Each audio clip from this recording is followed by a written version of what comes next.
మానవుడు సంగము లేనివాడై కర్మను ఆచరిస్తూ ఉన్న మోక్షాన్ని పొందుతాడు కదా అన్నాడు భగవంతుడు. యుద్ధం చేస్తే శ్రేయస్సు కలుగదు కదా అన్నాడు అర్జునుడు. ఆ మాటకి ఇది సూటి సమాధానం చెప్తున్నాడు. అర్జునుడు ముందు యుద్ధం వద్దన్నాడు, యుద్ధం చెయ్యను అన్నాడు. ఆ తర్వాత యుద్ధం చెయ్యాలో వద్దో సందిగ్ధలో పడిపోయాడు. చేయవలసిందే అని చెప్పగానే సిద్ధమయ్యాడు, కానీ పూర్తిగా మనస్సు ఒప్పుకోవటం లేదు. అందువల్ల ఎలా చేస్తే కర్మ బంధకం కాదో దానిని తెలపాలి. అది తెలుసుకుంటే కర్మసంగం లేకుండా కర్మ చేసి అర్జునుడు క్రమంగా బంధ విముక్తుడవుతాడు.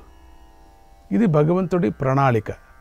అందుకే తస్మాదశక్తః అని ఉపదేశించాడు. అర్జున, జ్ఞానయోగి మాత్రమే పూర్తిగా కర్మ లేకుండా ఉండగలడు. కర్మ లేకుండా ఉండేవాడెవడు? జ్ఞానయోగి. జ్ఞానయోగి అంటే ఎవరని తెలుసుకున్నాం మనం. సామాన్యుల వల్ల అది కాదు, సామాన్యులు అంటే కూడా తెలుసుకున్నాం ఎట్లా ఉంటాడు అని. కనుక నువ్వు ఆసక్తి లేకుండా ఎప్పుడు చేయవలసిన నిత్యకర్మను చేస్తూనే ఉండు. అసక్తుడివై ఈశ్వరార్థం కర్మ చేస్తూ ఉంటే సత్వశుద్ధి కలుగుతుంది. దాని ద్వారా నువ్వు మోక్షం పొందుతావు అని భగవంతుడి ఉపదేశం. తక్కిన యోగాలతో పాటు కర్మయోగం కూడా మోక్షాన్ని ఇస్తుంది, కానీ ఇందులో క్రమంగా మోక్షం లభిస్తుంది. జ్ఞానయోగంలో నేరుగా మోక్షం లభిస్తుంది కదా అని ఆశపడి దూకేయకూడదు. బాగా ఈదటం తెలిసిన వాళ్ళు కూడా వరదలతో పోటెత్తి ఉన్నటువంటి మహానదిలో దిగకూడదు. దిగితే అపాయంలో పోతారు. గజ ఈతగాళ్ళు కూడా సుడిగుండాలున్నటువంటి మహానదిలో దిగటానికి భయపడతారు. ఎందుకంటే సుడిగుండం దాన్ని పోట్లాడి పైకి రాలేరు. మనకి ఏది చేత అవుతుందో దానిని చేయాలి. అర్జునుడికి కర్మయోగమే చేత అవును అని భగవంతుడికి తెలుసు. అందుకే దానినే చెబుతున్నాడు. కర్మయోగం వల్ల చిత్తం శుద్ధమవుతుంది. మోక్షం అంటే ఏమిటి అనే ప్రశ్నకు యోగ వాసిష్టము మోక్షోహి చేతో విమలం అని చెప్పింది. అంటే చిత్తము నిర్మలమవటమే మోక్షము. మళ్ళీ చూసారా, వేరే వేరే అర్థాలతో చెప్తున్నారు. చిత్తశుద్ధి అయిన తరువాత ఇక చేయవలసిన సాధన కొద్దిగానే ఉంటుంది. దానిని సాధకుడు తొందరగా అందుకుంటాడు. ఆ చిత్తశుద్ధి కర్మాధికారికి కర్మయోగం వల్లనే సాధ్యమవుతుంది కదా. బలవంతంగా ఈ కర్మలు నా కొద్ది అని విడిచిపెట్టిన, ఈ కర్మలలో ఆయాసం ఉంది అని విడిచిపెట్టిన, సోమరితనంతో కర్మలు విడిచిపెట్టినా కూడా జీవుడు భ్రష్టుడైపోతాడు. అందుకని కర్మ ఆచరించాల్సిందే అని చెప్పుకొచ్చారు. అందువల్ల కర్మఫలాపేక్ష లేకుండా కర్మ చెయ్యాలి అని గట్టిగా చెప్పాడు అని భగవంతుడు ఉపదేశించగా అర్జునుడికి సహజంగానే ఒక ప్రశ్న కలగవచ్చు. ఇదేమిటంటే, కృష్ణ, నువ్వు యజ్ఞాది కర్మలను గురించి మాట్లాడుతున్నావు, నేనేమో యుద్ధం వద్దని చెబుతున్నాను, నువ్వేమో యుద్ధం చేయమంటున్నావు, యుద్ధం నా కర్తవ్యం అంటున్నావు. నాలాంటి వీరులు ఫలం మీద ఆసక్తి లేకుండా కర్మ చేయగలరా? అసలు అలా చేసిన వారు ఎవరైనా చరిత్రలో ఉన్నారా అని ప్రశ్న కలగవచ్చు. దానికి ఉదాహరణ చూపించి భగవంతుడు ఉపదేశం చేస్తున్నాడు. నిష్కామ కర్మయోగాన్ని ఇక్కడ బలపరుస్తున్నాడు. కర్మణైవ హి సంసిద్ధిం ఆస్థితా జనకాదయః లోక సంగ్రహమేవాపి సంపశ్యన్ కర్తుమర్హసి. జనక మహారాజు మొదలైనటువంటి మహారాజులు నిష్కామ కర్మతోనే మోక్షాన్ని పొందారు కదా. జనక మహారాజు అంటే సీత తండ్రి కాదు. ఆ సీత తండ్రి జనక మహారాజు మిథిలా పట్టణంలో ఎవరెవరు రాజులు వస్తారో వాళ్ళందరికీ జనక మహారాజులే అని పేరు వచ్చింది. అందుకబట్టి ఒక జనకుడు, దాంట్లో మిథిలా పట్టణంలో రాజు అయినటువంటి ఒక జనకుడు, ఆ జనక మహారాజు మహాజ్ఞానాన్ని పొందినటువంటి వాడు జనక మహారాజు. జనక మహారాజు మొదలైనటువంటి మహారాజులు నిష్కామ కర్మతోనే మోక్షాన్ని పొందారు కదా. నువ్వు లోక సంగ్రహాన్ని మనసులో పెట్టుకొని బాగా ఆలోచించి కర్మను చేయటానికే తగిన వాడివై ఉన్నావు అన్నాడు భగవంతుడు. జనకుడి విషయంలో ఉపనిషత్తులు, పురాణాలు, రామాయణ మహాభారతాలు, యోగ వాసిష్టము కథలుగా చాలా విషయాలు చెప్పాయి. ఆ జనక మహారాజు ఒక్కడే కాదు, జనక మహారాజుల్లో 5-6 మంది వస్తారు అక్కడ. గురుగీతలో కూడా జనకుడి మాట వినిపించింది. విద్వాంసులైన క్షత్రియులు పూర్వం కర్మ వల్లనే క్రమంగా మోక్ష సాధన చేశారు. ఎవరా క్షత్రియులు అంటే జనకుడు, అశ్వపతి, ఇక్ష్వాకువు, ప్రహ్లాదుడు, అంబరీషుడు, భగీరథుడు మొదలైన వారు. వారు ఆత్మదర్శనం చేసిన వారు అయి ఉండి కూడా లోక కళ్యాణం కోసం కర్మలు చేశారు. చూసారా, వాళ్ళు ఆత్మదర్శులు అయిపోయారు, ఆనందపడ్డారు. కానీ వీళ్ళంతా లోక కళ్యాణం కోసం కర్మలు ఆచరించారు. ఆ కర్మల వల్ల చిత్తశుద్ధి కలిగి దాని ద్వారా ఆత్మజ్ఞానాన్ని సంపాదించుకున్నారు అని చెప్పుకోవచ్చు. లేదా ఆత్మజ్ఞానులై ఉండి కూడా లోక కళ్యాణం కోసం కర్మ చేశారని కూడా చెప్పుకోవచ్చు. 2 విధాలుగా వాళ్ళకి ఆత్మానందాన్ని పొందారు. కర్మల వల్ల ఆత్మజ్ఞానం కలిగిన తరువాత కూడా ఆ కర్మలు చేయటం మానకుండా కొనసాగిస్తూనే మోక్షం పొందారు అని చెప్పుకోవచ్చు. కర్మలు చేసి చిత్తశుద్ధి కలిగి జ్ఞానముక్తులైపోయి ఆత్మదర్శనం కలిగినప్పుడు కూడా మళ్ళీ కర్మలే ఆచరించుకొని వచ్చారు కూడా. అక్కర్లేదు వాళ్ళకి. అయినా వాళ్ళకి లోక కళ్యాణం, వాళ్ళను చూసి లోకులు నేర్చుకుంటారు అనే దృష్టితో కర్మను ఆచరించుకుంటారు అనే దృష్టితో వాళ్ళ చుట్టూ ఉండేవాళ్ళు ఆచరిస్తారు అనే దృష్టితో చేసుకొని వచ్చారు. లేకపోతే వాళ్ళకేం అక్కర్లేదు అది. లేదా జనకుడు మొదలైన వారు ఆత్మజ్ఞానం పొందినవారు కారు అనుకుంటే అప్పుడు వారు చిత్తశుద్ధి కోసం కర్మలను ఆచరించి క్రమంగా మోక్షాన్ని పొందారు అని కూడా ఈ శ్లోకానికి అర్థం చెప్పుకోవచ్చు. ఒకవేళ వాళ్ళు పొందలేననుకోండి, క్రమ ప్రకారంగా కర్మను ఆచరించుకొని వచ్చి మోక్షాన్ని పొందారు అని కూడా చెప్పుకోవచ్చు కదా. మనకు అర్థం కాదు కదా, వీళ్ళు ఆత్మజ్ఞానం పొందారా ఆత్మజ్ఞానం పొందలేదా అని సర్టిఫికెట్ ఎవరు ఇస్తారు? లేక వాళ్ళ హృదయంలో వెళ్ళి మనం చూడటానికి బ్యాటరీ వేసుకొని ఆత్మజ్ఞానాన్ని పొందారా లేక వాళ్ళు చెప్పరు, కానీ కర్మ ఆచరిస్తున్నారు. అట్లా ఒకవేళ చెప్పితే వాళ్ళు పొందిన వాళ్ళు కాదు అనిపిస్తుంది.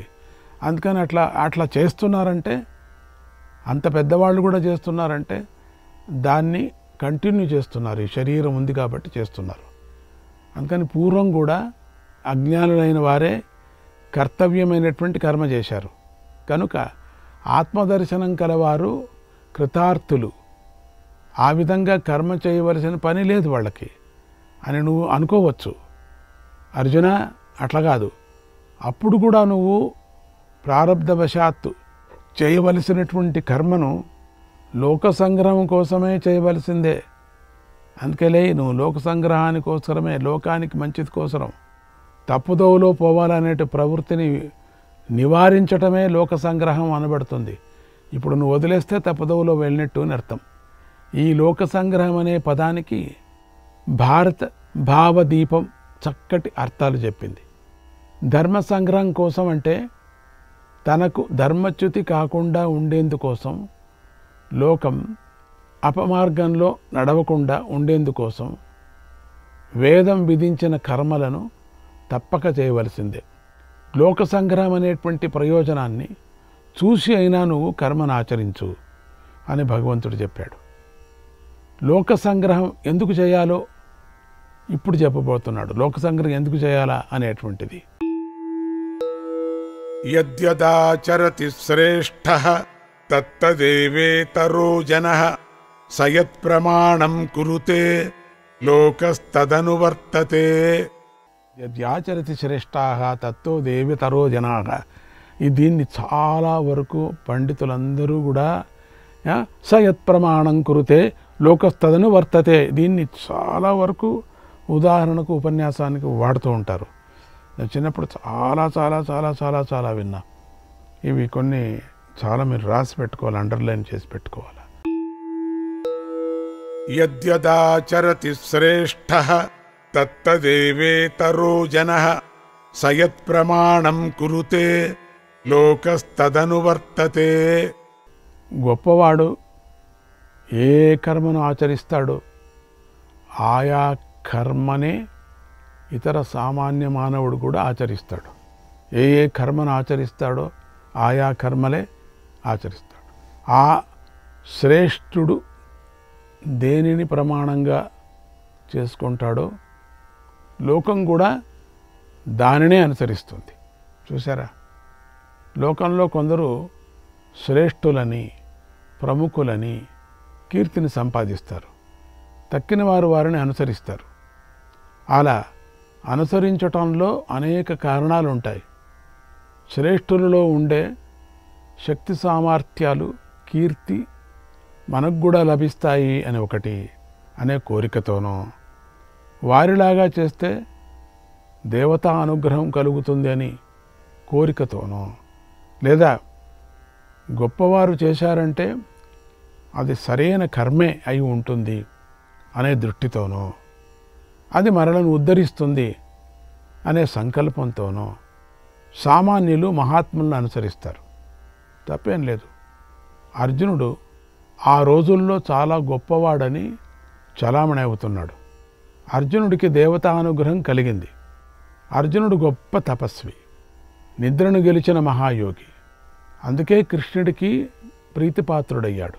అందుకే కృష్ణుడికి చాలా ప్రీతిపాత్రుడై, అంటే ప్రతి ఒక్క పనిలోనూ కూడా సోమరి లేకపోవటం, ఆ పనిని పూర్తిగా ముగించటము అనే నిద్ర గెలిచినట్టు అని అర్థం. అక్కడ నిద్రపోయేది గొరకబెట్టి నిద్రపోయి గెలిచటం అనేది కాదు. అక్కడ ఇవి నిద్రను గెలిచాడు అంటే ఏదైనా ఒక పని పట్టుకుంటే దాన్ని పూర్తిగా అయ్యేంత వరకు వదులుకోకుండా ఉండటం.